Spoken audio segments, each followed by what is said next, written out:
Smartphone, laptop, हमारी घड़ियां, electronic device आज हर जगह हैं। पर क्या कभी सोचा है कि ये असल में काम कैसे करते हैं? तो आज हम इसी जादू के पीछे की साइंस को समझने वाले हैं। हम देखेंगे कि कैसे सिलिकॉन का एक छोटा सा टुकड़ा हमारी पूरी दुनिया को पावर देता है। अच्छा, एक आसान सा सवाल लेते हैं। आपके घर का चार्जर दीवार के सॉकेट से आने वाली पावर को आपके फोन के लिए सही पावर में कैसे बदल देता है? ये कोई मैजिक नहीं है, बल्कि इसके पीछे इलेक्ट्रॉनिक्स के कुछ बहुत ही स्मार्ट सिद्धांत काम करते हैं। और आज हम इन्हीं सिद्धांतों को एक एक करके समझेंगे। तो हमारा सफर कुछ ऐसा रहेगा। सबसे पहले हम बिल्कुल बेसिक बिल्डिंग ब्लॉक्स की बात करेंगे। फिर देखेंगे कि डोपिंग क्या होती है और पीएन जंक्शन कैसे बनता है। उसके बाद हम डायोड्स, रेक्टिफायर्स और आखिर में एनालॉग और डिजिटल सिग्नल के बीच का फर्क जानेंगे। चलिए शुरू करते हैं। देखिए, हर इलेक्ट्रॉनिक डिवाइस की कहानी उन मटेरियल्स से शुरू होती है जिनसे वो बनी है। सब कुछ एक बहुत ही बेसिक सवाल पर टिका है। कोई चीज बिजली को कितनी आसानी से अपने अंदर से गुजरने देती है? तो हमारे पास 3 तरह के मटेरियल्स होते हैं। पहले हैं कंडक्टर्स, जैसे तांबा। ये बिजली के लिए एक हाईवे की तरह हैं। इनमें बहुत सारे फ्री इलेक्ट्रॉन्स होते हैं जो आराम से घूम सकते हैं। दूसरे हैं इंसुलेटर्स, जैसे लकड़ी। ये एक बंद गली की तरह हैं, जहां इलेक्ट्रॉन्स हिल भी नहीं सकते। और फिर आते हैं सेमीकंडक्टर्स, और यहीं से कहानी इंटरेस्टिंग होती है। ये कभी कंडक्टर बन सकते हैं तो कभी इंसुलेटर, और यही वो खूबी है जो इन्हें इलेक्ट्रॉनिक्स का दिल बनाती है। तो सवाल यह है कि ये तीनों अलग अलग बर्ताव क्यों करते हैं?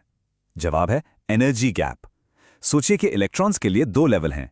एक है वैलेंस बैंड, जहां वो नॉर्मली रहते हैं, और दूसरा है कंडक्शन बैंड, जहां पहुंचकर वो करंट फ्लो करा सकते हैं। इन दोनों लेवल्स के बीच की दूरी ही एनर्जी गैप है। कंडक्टर्स में ये गैप होता ही नहीं, तो इलेक्ट्रॉन आराम से कंडक्शन बैंड में चले जाते हैं। इंसुलेटर्स में ये गैप इतना बड़ा होता है कि इसे पार करना लगभग नामुमकिन है। और सेमीकंडक्टर्स, इनमें गैप ठीक ठाक होता है, जिसे थोड़ी सी एनर्जी देकर पार किया जा सकता है, और यही इनकी सबसे बड़ी ताकत है। तो हमारे पास सिलिकॉन जैसा एक सेमीकंडक्टर है जो अपनी ओरिजिनल फॉर्म में ज्यादा काम का नहीं है। पर क्या हो अगर हम इसे अपनी मर्जी के मुताबिक कंट्रोल कर सकें? यहीं पर डोपिंग का कॉन्सेप्ट आता है। डोपिंग का मतलब है एक एकदम शुद्ध सेमीकंडक्टर में जानबूझकर थोड़ी सी मिलावट करना। ये कुछ ऐसा है जैसे किसी डिश में एक चुटकी मसाला डालना, जिससे उसका पूरा फ्लेवर बदल जाता है। यहां हम मटेरियल की इलेक्ट्रिकल प्रॉपर्टीज बदल रहे हैं। इस डोपिंग से 2 तरह के मटेरियल बनते हैं। अगर हम ऐसी अशुद्धि मिलाते हैं जिसके पास एक एक्स्ट्रा इलेक्ट्रॉन हो, तो हमें मिलता है एन टाइप सेमीकंडक्टर, जहां एन का मतलब है नेगेटिव। और अगर हम ऐसी अशुद्धि मिलाते हैं जिसके पास एक इलेक्ट्रॉन की कमी हो, तो वहां एक खाली जगह बन जाती है जिसे होल कहते हैं। ये एक पॉजिटिव चार्ज की तरह काम करता है, और इससे बनता है पी टाइप सेमीकंडक्टर। ठीक है, तो अब हमारे पास एन टाइप और पी टाइप मटेरियल है। असली मजा तो तब शुरू होता है जब हम इन दोनों को एक साथ जोड़ देते हैं। इससे बनता है एक पीएन जंक्शन, और यकीन मानिए, ये लगभग हर सेमीकंडक्टर डिवाइस की बुनियाद है। जैसे ही पी और एन टाइप मिलते हैं, एन साइड के एक्स्ट्रा इलेक्ट्रॉन्स पी साइड के खाली होल्स की तरफ भागते हैं। जहां ये मिलते हैं वो एक दूसरे को न्यूट्रल कर देते हैं। इससे जंक्शन के पास एक ऐसा एरिया बन जाता है जिसमें कोई फ्री चार्ज नहीं बचता। इसे कहते हैं डिप्लीशन लेयर। ये एक छोटी सी दीवार की तरह काम करता है जो बाकी चार्जेस को एक दूसरे की तरफ जाने से रोकता है। इस डिप्लीशन लेयर की वजह से एक छोटा सा वोल्टेज पैदा हो जाता है, जिसे पोटेंशियल बैरियर कहते हैं। सिलिकॉन के लिए ये करीब 0.7 वोल्ट का होता है। आप इसे एक छोटी सी अदृश्य पहाड़ी की तरह समझ सकते हैं, जिसे पार करने के लिए चार्जेस को थोड़ी एक्स्ट्रा एनर्जी चाहिए होती है। ये अपने आप करंट को बहने से रोकता है। तो इस पीएन जंक्शन का क्या फायदा? इसका सबसे पहला और सबसे सिंपल इस्तेमाल है एक डायोड बनाना। एक डायोड बिजली के लिए एक वन वे स्ट्रीट की तरह है। मतलब ये करंट को सिर्फ एक ही दिशा में जाने देता है, दूसरी दिशा में नहीं। अब हम इसे कंट्रोल कैसे करते हैं? बाहर से वोल्टेज लगाकर।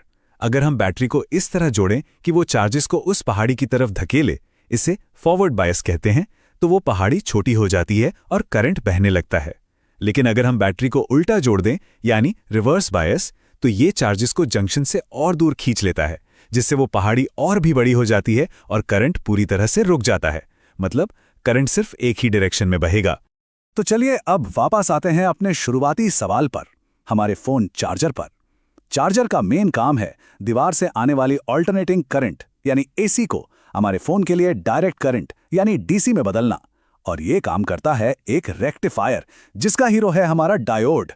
स्क्रीन पर जो दिख रहा है वो एक हाफ वेव रेक्टिफायर का बहुत ही सिंपल सा सर्किट है।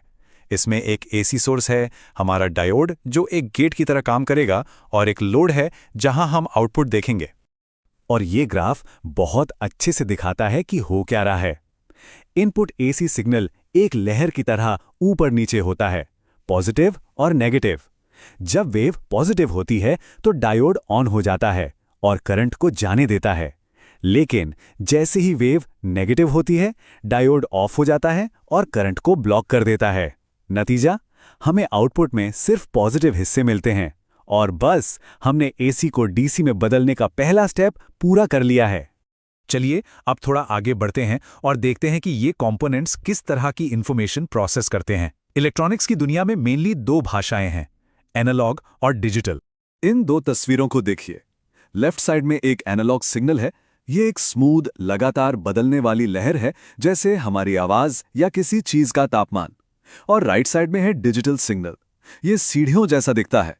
इसकी सिर्फ दो ही वैल्यूज होती हैं, या तो हाई, जिसे हम 1 कहते हैं, या फिर लो, जिसे हम 0 कहते हैं।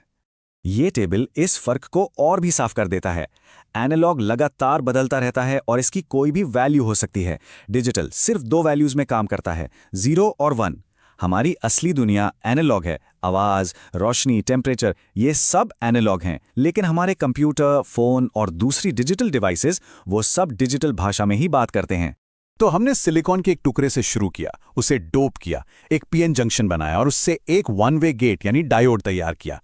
यही छोटा सा गेट ट्रांजिस्टर, इंटीग्रेटेड सर्किट और उन सभी कमाल की टेक्नोलॉजी का आधार है जो हमारी डिजिटल दुनिया को चलाते हैं।